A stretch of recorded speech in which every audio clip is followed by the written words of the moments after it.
In a quiet lab in Hefei, China, a single beam of laser light just finished, in a few minutes, a calculation that the world's fastest supercomputer would grind on for longer than humans have existed, and its name is Zuchongji 3.0. We go deep on shifts like this the moment they happen, while everyone else is still writing the headlines. So subscribe and turn on notifications so the next China breakthrough finds you first. Here is the promise. By the end of this, you'll understand exactly what this machine did. You'll understand why Google and IBM have been chasing this same finish line for years and kept coming up short. And you'll understand why a laser beam bouncing through mirrors in a Chinese lab reaches all the way to your own bank account.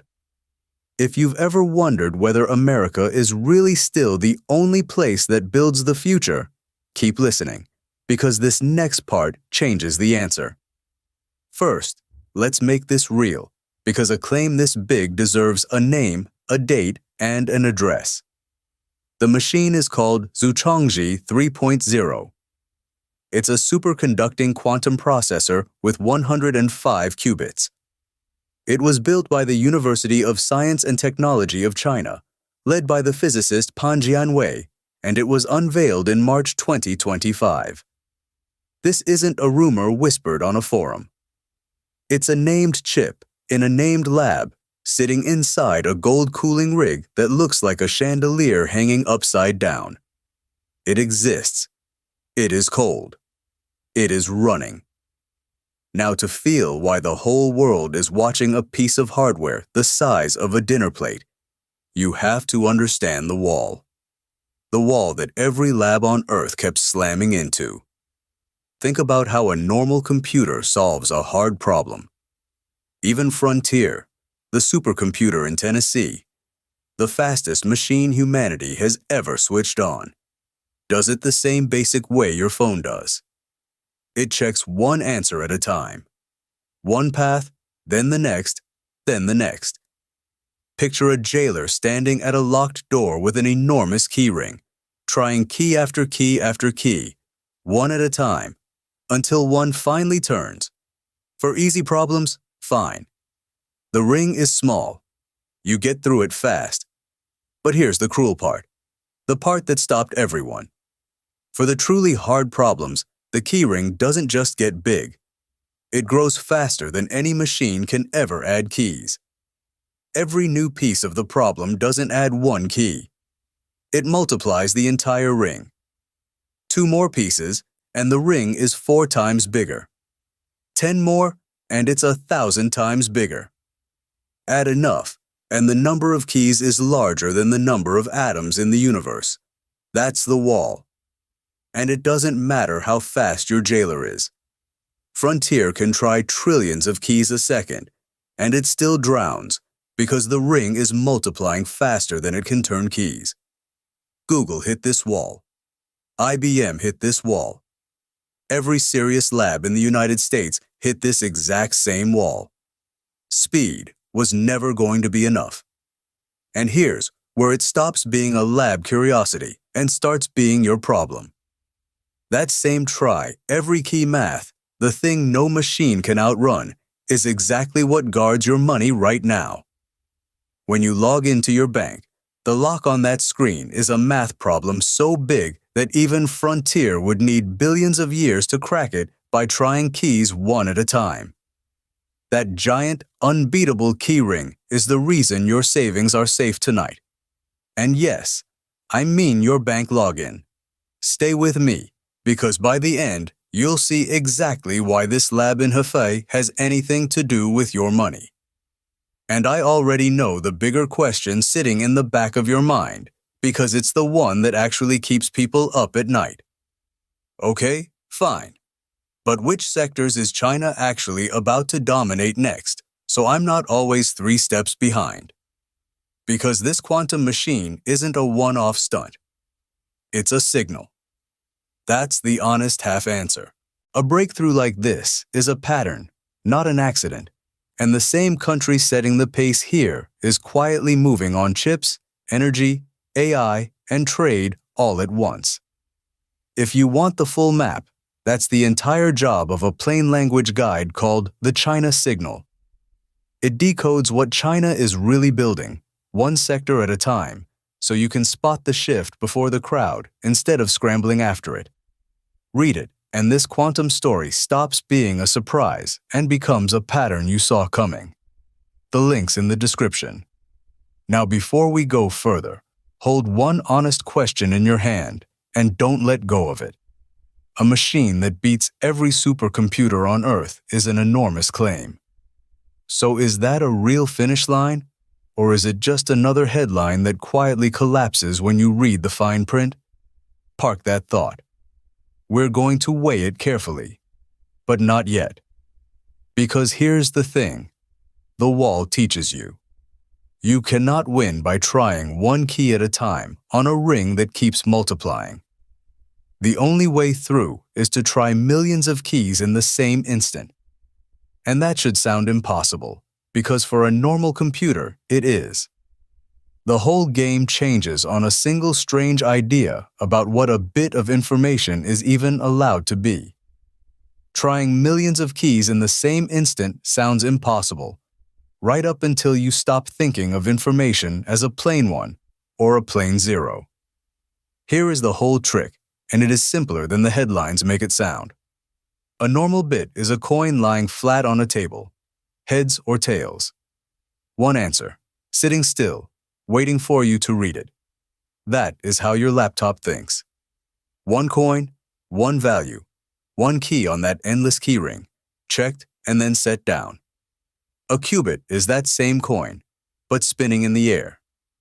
Heads and tails at the same time, until it lands. Not stuck on one, not switching back and forth, but genuinely both at once while it spins. Picture that coin still spinning in your hand for a second, heads and tails at the same time, because that single image is the whole secret. If it just clicked for you, you now understand more quantum computing than most headlines do. Now here is where it gets strange, and I promise there is no magic hiding in it. Line up two spinning coins, and they don't hold two possibilities. They hold 4. Add a third, and it is 8. A fourth, 16. The paths don't add up, they double with every coin you throw in. So a modest handful of these spinning coins isn't checking one combination at a time. It is holding every combination at once, exploring a staggering number of paths in the same breath. That giant keyring, the one that kept multiplying faster than any machine could keep up. A cluster of spinning coins reaches for the whole ring in a single instant. So what do you actually do with them? This is the part where I refuse to hand-wave. The test has a name: random circuit sampling. You take your spinning coins and you send them bouncing through a fixed obstacle course, a set maze of gates. You let them land. Then you read the pattern of how they fell. That pattern is easy for the quantum machine to produce, because the machine is the maze. But for a normal computer trying to fake the same pattern from the outside, it is pure hell. It has to track every one of those doubling paths by hand. If this kind of plain language breakdown is useful to you, hit the like button right now. It genuinely takes a huge amount of work to research and put these together, and every like helps more people find them. And subscribe with notifications on, so the next one of these finds you first, before everyone else is still writing the headline. Okay. Now the honest history, because this race did not start in China. Back in 2019, Google built a chip called Sycamore, and it made a bold claim: quantum supremacy. The moment a quantum machine does something no ordinary computer realistically can, Google said Sycamore finished a sampling task in 200 seconds that would take the best supercomputer on Earth 10,000 years. 200 seconds against 10,000 years. That was the shot that started everything. But here is the twist that most people never heard. IBM pushed back. Hard. They argued that with a clever classical trick, an ordinary computer could shrink those 10,000 years down dramatically. And the point is simple. Sometimes a smart shortcut lets a normal machine catch up to what looked impossible. You reorganize the problem, you store things in a smarter way, and suddenly the mountain isn't so tall. The finish line was contested, not conceded. Keep that IBM objection in the back of your mind, because it's the exact reason the next number matters so much. So how do you answer a pushback like that? You don't argue. You build. And this is where China's move stops looking like luck and starts looking like a plan. The strategy was blunt. Go bigger, go colder, and set the gap so wide that any clever shortcut just drowns. If a shortcut can shave 1,000 years off, then open a gap of billions of years, and the shortcut becomes a rounding error. They did it on two completely different machines. First came Zuchongji, which doesn't use spinning coins at all. It uses light. A dense optical table, laser beams threading through a forest of mirrors and beam splitters, and its test has its own name: Gaussian boson sampling. Think of it as rolling a fantastically loaded set of quantum dice weighted by the laws of physics, and reading a pattern in how they fall that no ordinary computer can predict in advance. Then came the other path, Zuchongji 3.0. Not light this time, but superconducting circuits, real coins spinning on a chip, chilled inside a refrigerator down near absolute zero, colder than deep space, because that is the only way to keep the coins spinning without the world knocking them flat. And here is the number, brand new, the one everything has been building toward. Zuchongji 3.0 reportedly finished its random circuit sampling task in a few hundred seconds. The best classical supercomputer on Earth? Billions of years. Not 10,000. Billions. A gap so wide that no known shortcut, no clever IBM-style trick comes anywhere close to closing it. And notice what just happened. Look at the shape of it. China isn't racing on one track and hoping. It is leading on two entirely different hardware paths at the same time, light with Zuchongji and superconducting circuits with Zuchongji. That is not a lucky guess that happened to pay off twice. That is a program. A few hundred seconds against billions of years. It's the kind of number that makes you lean back and squint, because we have seen giant claims like this before, and some of them quietly fell apart the moment a careful outsider checked the math. So there's only one honest question left. Is that number solid, verified, published? Or is it another headline dressed up by the people who most want you to believe it? Is that number solid or dressed up by the people who most want you to believe it? Here's the honest answer. Both halves of it. The result for Zuchongji 3.0 ran in Physical Review Letters, one of the most respected physics journals on Earth. Not a press release, not a state broadcast, a peer-reviewed paper, checked by people whose whole job is to catch a lie. The chip is real. It is cold. It is running. Now the other half, because you deserve the full picture. A lot of the loudest framing around this machine still comes through Chinese state channels, and when that happens, a little healthy skepticism is just good sense. So let me be precise about what that skepticism actually means. This is a narrow, engineered task. The scientist built a problem that is deliberately brutal for a normal computer, then let their quantum machine walk through it. What it is not, at least not yet, is a machine that runs your email, or reads your messages, or cracks a bank vault tomorrow morning. Anyone selling you that is skipping about 10 years of hard work that hasn't happened. But here's what cannot be walked back, no matter how you squint at the numbers. China no longer trails on this frontier. And it isn't doing this on one lucky chip. It's setting the pace on two completely different hardware paths at once: the photonic light-based machines and the supercooled superconducting ones. That's not a fluke. A fluke happens once on one design. Doing it twice on two roads means you understand the terrain. That part does not collapse when the careful outsider checks the math. So let me just say, the thing plainly, the thing the whole story has been building toward. A real machine, in a real lab in Hefei, published in a real journal, took a few minutes to finish a specific calculation that the best supercomputer on Earth would grind on for longer than human civilization has existed. Longer than farming, longer than writing, longer than every empire that ever rose and fell, stacked end to end, and then some. A few hundred seconds against a stretch of time your brain genuinely cannot hold. That's not a headline anymore. That's a peer-reviewed fact. And here is where it stops being a physics story and reaches all the way into your pocket. That same math, the math that lets these quantum dice try every combination at once, is the exact same math that could one day pick every lock at once.